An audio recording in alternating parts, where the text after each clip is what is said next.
Et si je vous posais la question à savoir, avez-vous peur de nègres ou avez-vous déjà eu peur de nègres? Vous trouverez la question au mieux amusante et au plus comme un non-sens. Vous me diriez certainement, on ne peut pas avoir peur des nègres puisqu'on ne rencontre jamais la naissance. On subit la naissance. On naît avant de se rendre compte qu'on est déjà né. Alors pourquoi ne pas appliquer cela à la mort? Pourquoi avons-nous peur de la mort? Puisque comme la naissance, on ne rencontre jamais la mort. Lorsqu'on vit, la mort n'est pas encore là. Et lorsqu'on meurt, la mort est déjà passée. Donc, pour dire quoi? La mort n'est rien. Si la mort n'est rien, puisque la mort n'est rien, puisque c'est la fin de tout, la mort, c'est le néant. Il ne peut rien avoir dans le néant. Donc, il n'y a pas à avoir peur de la mort puisqu'on ne la rencontre jamais. À l'échelle individuelle, notre vie, c'est tout ce qu'on a.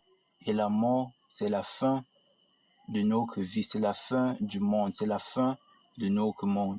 Mais à l'échelle de l'humanité, la mort, c'est la continuité de la vie. C'est une étape pour la vie, dans un sens hegelien du terme. Lorsqu'il y a, pour prendre l'exemple d'une charogne, la charogne, c'est ce qui nourrit les charognards.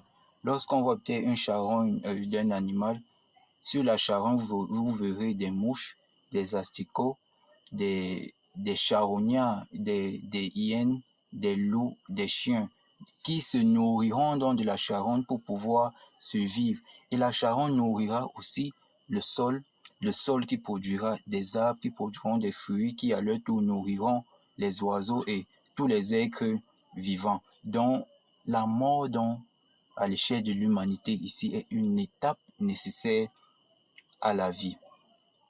Toujours à l'échelle de l'humanité, sans la mort, il n'y aurait pas nécessité de se reproduire. La reproduction est un stratagème. La reproduction est un acte que la vie a créé pour que les individus se perpétuent dans le temps, surmontent cette barrière temporelle-là. Pour que les êtres humains puissent se prolonger dans le temps de génération en génération. Comment faire donc pour rester, comment faire pour rester dans les mémoires des gens même après notre mort? Comment survivre après notre mort? Il y a deux choses. Il y a la création et la procréation. La procréation, on a des parents qui font des enfants et leurs enfants sont en quelque sorte la duplication des parents. Ils sont l'extériorisation dans le temps des parents.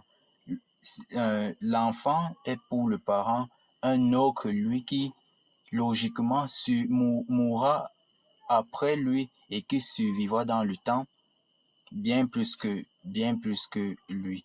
Lorsque on a des enfants, notre mémoire, lorsqu'on meurt et qu'on laisse nos enfants, notre mémoire reste encore vive, reste encore forte dans la tête de nos enfants.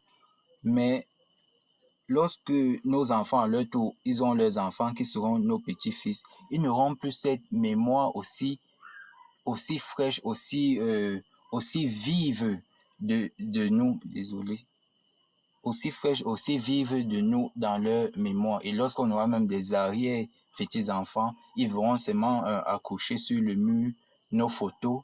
Ils sauront seulement que leurs grands-parents à eux avaient aussi d'autres grands-parents qui sont nous et que leurs grands-parents ont eu leurs parents.